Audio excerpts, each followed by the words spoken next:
अस्सलाम वालेकुम। अच्छा जी, अब हमें स्टार्ट करना है alteration in the skeletal muscle protein. अच्छा, नॉर्मली वैसे बात की जाए तो आपकी प्रोटीन जो है कंटिन्यूअसली सिंथेसाइज होती रहती है ना, ठीक है। अगर आप बीसीक्यू के हिसाब से बात किया तो इसमें ये पूछा जा सकता है कितने प्रोटीन सिंथेसाइज होती है पर डे के हिसाब से, तो वो 1 to 2%, राइट। अच्छा, प्रोटीन ज़्यादा सिंथेसिस होती है देन के ब्रेक डाउन, अगर नॉर्मल बात की जाए, सही।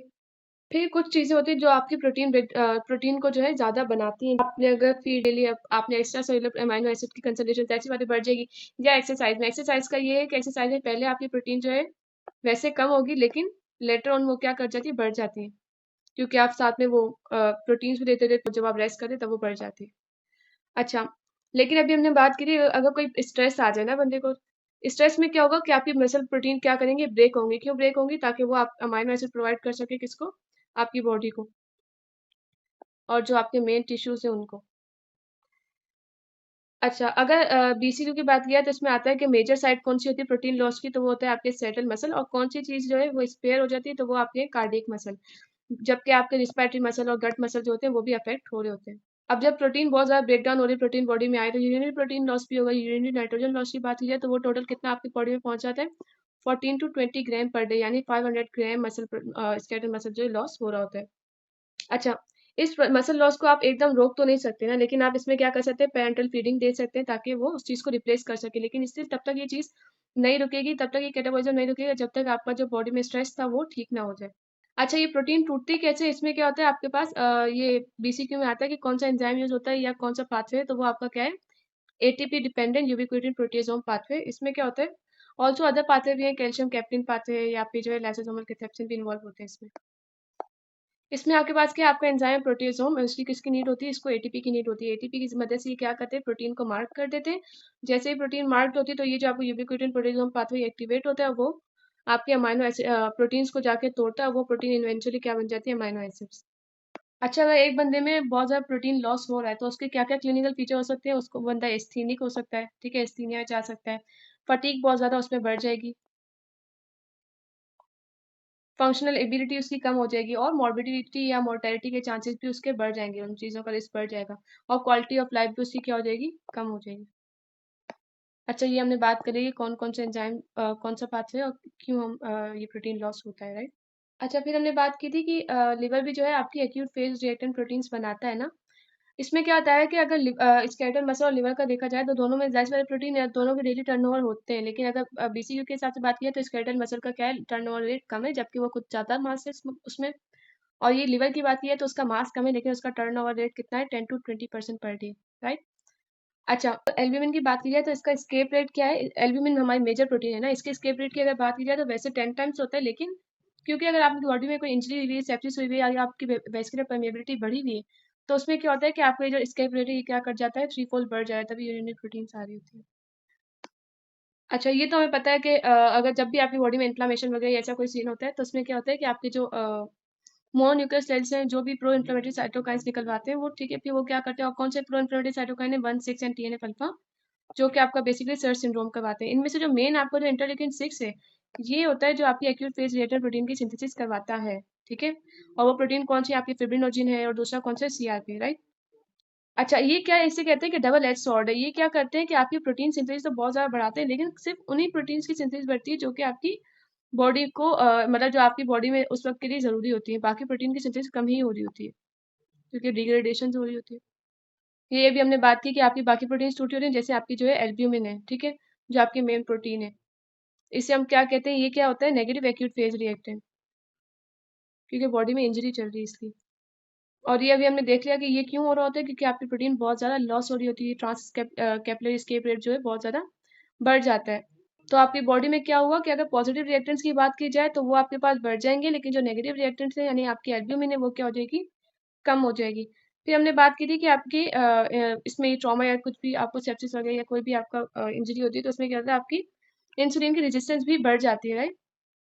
तभी आपके पास सर्जरी के बाद या कोई भी ट्रॉमा होता है तो उसमें आपको हाइपरग्लाइसीमिया और होते हैं। और ये हाइपरग्लाइसीमिया क्यों होता है, क्योंकि अगर आपकी इंसुलिन की रेजिस्टेंस बढ़ गई है तो उसकी वजह से क्या होता है, आपका जो ग्लूकोज है बेसिकली वो क्या करवा देगा, हाइपरग्लाइसीमिया, क्योंकि ग्लूकोज की अपटेक ही नहीं होगी, इंसुलिन नहीं है तो। और ये इंसुलिन रेजिस्टेंस डिपेंड करती है कितनी इंजरी उस बंदे को हुई है, राइट।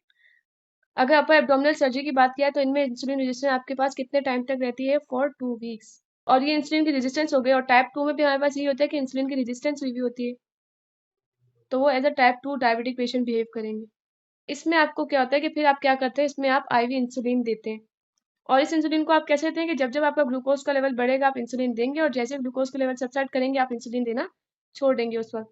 अच्छा, फिर दो चीजें आपके पास और हैं कि अगर आपकी बॉडी में ये पूछा जाए कि एनर्जी रिजर्व कौन है, तो वो सबको पता है कि वो क्या होती है, फैट होती है। लेकिन अगर आपका प्रोटीन रिजर्व पूछा जाए तो वो आपके पास क्या है, स्केलेटल मसल।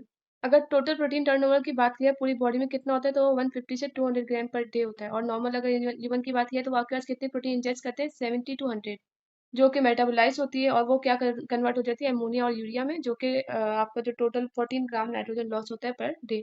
इसी तरह जब आपका स्टार्वेशन होती है तो उसमें आपका क्या है कि यूरिनरी नाइट्रोजन लॉस बहुत ज़्यादा बढ़ जाता है, ठीक है, और बॉडी का वेट भी कम होगा। तो अगर आप देखें कि कोई अगर आफ्टर हंगर स्ट्राइक कितने टाइम तक रह सकता है, तो वो फॉर 50 टू 60 डेज रह सकता है। इसीलिए जब आपके पास कोई इंजरी या कोई ट्रॉमा वगैरह होता है, तो उसमें भी आपके पास क्या होती है, या कोई सेप्टिक कॉम्प्लिकेशन वगैरह चल रही है, तो इसमें क्या होती है कि अब आपकी बॉडी जो है इन चेंजेस को नहीं कर पाती कि अपनी बॉडी को जो है प्रोटीन जो लॉस हो रहा है उसको वो मेंटेन कर पाए। तो इसमें क्या होता है, आपकी बॉडी इवेंचुअली ऑटो कैनिबेलिज्म स्टेट में चली जाती है। और इसमें आपके पास क्या होता है कि आपको यूरिन नाइट्रोजन लॉस कंटिन्यू रहता है। जो पहले 14 था वो कितना हो गया, 20 तक चला गया है पर डे के हिसाब से। और इतना ज्यादा बॉडी प्रोटीन लॉस होगा तो वो क्या कर जाता है, 30 to 40% तक होता है बॉडी लॉस प्रोटीन का। और अगर इतना ज्यादा प्रोटीन लॉस होगा तो फिर तो सर्वाइवल पॉसिबल नहीं है। अच्छा, फिर जो आपके पास जो अगर जिस तरह क्रिटिकल इल पेशेंट्स की बात की जो कि आईसीयू में होते हैं, तो इनमें क्या होता है कि आप इनको रिससिकेट करते हैं। जब आप इनको रिससिकेट करेंगे तो उसमें क्या होगा, आपके बॉडी का वेट थोड़ी देर के लिए बढ़ेगा। क्यों? क्योंकि वाटर के जरिए उसमें क्या हो गई, 6 to 8 लीटर, अगर आपने 6 to 10 लीटर वाटर दे दिया 24 आवर में, तो इसमें क्या होती है कि एक्स्ट्रा सेलुलर वाटर एक्सपेंशन होने लग जाती है। ये क्या करेगी, पैराडॉक्सिकली आपका बॉडी वेट इंक्रीज करेगी, ठीक है। लेकिन उसके बाद क्या होगा कि आपकी प्रोटीन जो है दोबारा बॉडी प्रोटीन जो है डिमिनिश होने लग जाएंगी 15% के हिसाब से फॉर द नेक्स्ट 10 डेज, ठीक है। और दोबारा आपका बॉडी वेट जो है वो नेगेटिव की तरफ चला जाएगा, यानी बॉडी वेट दोबारा आपका कम होने लग जाएगा। और इन चेंजेस को आप जस्ट दो चीजों से कंट्रोल कर सकते हैं, जैसे आप एपिड्यूरल एनाल्जेसिया दे सकते हैं, ठीक है, या फिर आप इंटेल फीडिंग आप जो है जल्दी स्टार्ट कर दें उनकी, तो उससे भी आप इस चीज को बचा सकते हैं। या फिर आप जो फ्लूइड रिटेंशन फेज था अर्ली, उसको क्या कर सकते हैं, आप अवॉइड कर सकते हैं। क्या मतलब कैसे अवॉइड होगा, आप उसमें क्या करेंगे कि जो आप जो बहुत ज्यादा एक्सटेंसिव सलाइंस दे रहे थे उनको, वो आप ना दें, तो ताकि वो बॉडी वाटर की एक्सपेंशन ना हो और वो उस वक्त वेट एकदम इंक्रीज ना करे, जैसे यहाँ लिखा हो। अच्छा, फिर यहाँ पे कुछ फैक्टर्स बताए जो आपके इंजरी रिस्पॉन्स को ज़्यादा बढ़ा रहे होते हैं ना, तो अगर आप उन फैक्टर्स को कम कर दें तो आपका जो इंजरी का रिस्पॉन्स है वो इतना ज़्यादा ताकि ना आए ना, इतना ज़्यादा एक्सैजरबेट ना हो। ऑल्सो आपकी जो स्टारवेशन है, डिहाइड्रेशन है, ये भी इन चीज़ों में ज़्यादा इन चीज़ों को बढ़ा रहे होते हैं बेसिकली आपके रिस्पॉन्स को। तो वो फैक्टर जो आप अवॉइड कर सकते हैं वो क्या है, अगर हेमरेज कंटिन्यूस है तो आप उसको रोकते हैं, हाइपोथर्मिया है, टिश्यू एडिमा है, या फिर स्टारवेशन, इमोबिलिटी, इन चीज़ को आपने अवॉइड करना है। अच्छा, इन फैक्टर्स को अवॉइड करने का क्यों कहा है, जैसे कंटिन्यूस हेमरेज की हमने पहले बात की थी ना, जिसमें क्या है वॉल्यूम लॉस, ठीक है। अगर आपकी बॉडी में से वॉल्यूम लॉस बहुत ज़्यादा बढ़ गया है तो आपकी बॉडी क्या करेगी, जैसे मैंने एडीएच को सेंसेशन जाएगी, एडीएच के साथ साथ आपके जो है एल्डोस्टेरोन को भी सेंसेशन जाएंगी, ठीक है। अगर आपकी बॉडी में वॉल्यूम कम है तो वो क्या करेगा, आपके रिसेप्टर्स को, जो आपके जो प्रेशर या बेयर रिसेप्टर्स है उनको क्या करेगा, एक्टिवेट करेगा, जिसकी वजह से एडीएच निकलेगा, ठीक है। और एल्डोस्टेरोन का आपके पास कैसे रिलीज होगा कि जो आपको जब पल्स प्रेशर कम हो जाता है तो वो आपके जेजी अपैरेटस को एक्टिवेट करेगा, वो राज सिस्टम को एक्टिवेट करवा देगा, विच इन टर्न आपके एल्डोस्टेरोन को निकलवाएगा, ठीक है। अच्छा, इसमें आपके पास क्या होता है, together these ADH and aldosterone ये क्या करेंगे, वाटर की रिटेंशन करवाएंगे। अच्छा, ऑल्सो जो आपने पर्सन को जो सलाइन वगैरह दिए थे वो भी क्या करेंगे, उनकी वजह से भी वाटर बहुत ज़्यादा होगा, तो इसमें क्या होता है, आपकी बॉडी में बहुत ज़्यादा एडिमा होने लग जाता है। और ये एडिमा सिर्फ पेरिफेरल नहीं है, लेकिन क्या है, विस्टल भी है, जिसमें आपके स्टमक भी आ जाता है। और इन चीज़ों की वजह से क्या होता है कि आपका जो है हॉस्पिटल स्टे बहुत ज़्यादा प्रोलॉन्ग हो जाता है, आपको कॉम्प्लिकेशन एंड में बहुत ज़्यादा होती है, इसलिए हमने कहा है कि हम इन चीज़ों को अवॉइड करें। हाइपोथर्मिया क्या था, क्योंकि हाइपोथर्मिया भी आपकी बॉडी से क्या करता है, एड्रिनल जो स्टेरॉइड्स हैं आपके या फिर जो कैटेकोलामाइन है इनको निकलवाता है, ठीक है। और इनके ऐसे क्या होता है कि एट द एंड आपके पास कार्डियक एरिथमिया, इनके चांसेस जो है बहुत ज़्यादा बढ़ जाते हैं, बेसिकली जो आपके कार्डियक कॉम्प्लिकेशंस हैं। टिश्यू एडिमा में आपके पास क्या है कि यही जब आपका इन्फ्लेमेशन हो रही है तो आपके जितने प्रोटीन्स हैं, ल्यूकोसाइड, मैक्रोफेज, ये सब क्या करेंगे, आपकी वेस्कुलर स्पेसिस में आके जमा होने लग जाएंगे, ठीक है।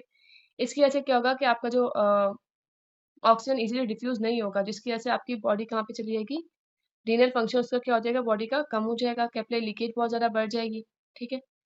फिर आपके पास क्या है कि अगर वेजो डायलेशन हो रही है आपकी, तो इसमें क्या होता है, इंट्रावेस्कुलर वॉल्यूम आपका क्या कर देगा, कम कर देगा, विच मजीद जो कि मजीद क्या करवा लेगा, शॉक की तरफ लेके जाएगा, अगर आपने बंदे को सही से रिससिकेट नहीं किया बाद में तो।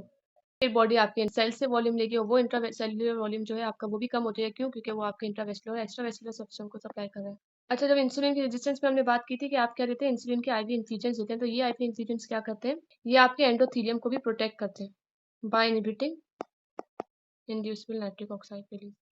अच्छा, अब आपका जो स्टार्वेशन की बात की जाए, स्टार्वेशन में क्या आपके ब्रेन को तो कंटिन्यूस एनर्जी चाहिए ना, वो किससे लेता है, ग्लूकोज से लेता है, जो कि 100 gram of glucose per day लेता है। ठीक है।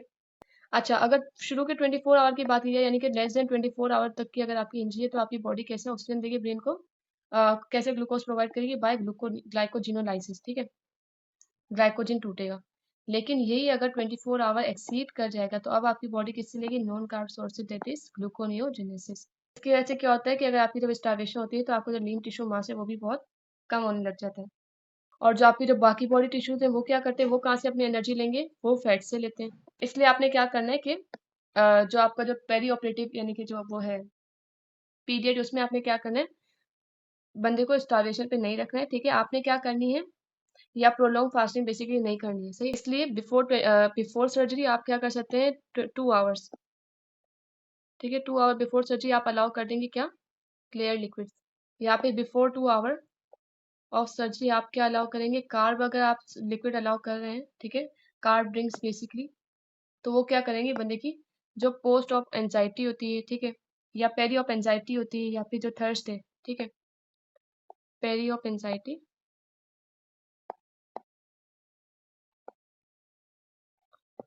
और थर्स्ट को कम करेगा ये।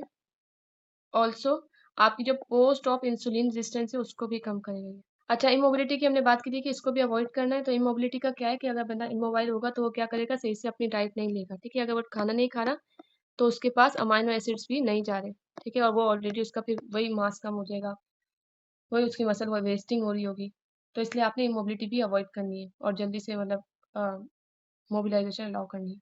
और इसमें यही है कि फिर जो है, अब तो हमें समझ में आ गया कि आपने मेटाबॉलिक रिस्पॉन्स जो इंजरी का आता है उसको आपने कैसे काउंटरैक्ट करना है। ठीक है, साथ साथ अब आपने क्या करना है, स्ट्रेस को कैसे वो करना है, स्ट्रेस वगैरह को कैसे अवॉइड करना है, प्रोलॉन्ग फास्टिंग नहीं करवानी है। ठीक है, या फिर जो है आईवी एडमिनिस्ट्रेशन जो आप सलाइन की जो अर्ली कर रहे थे, ये सब कुछ नहीं करना है।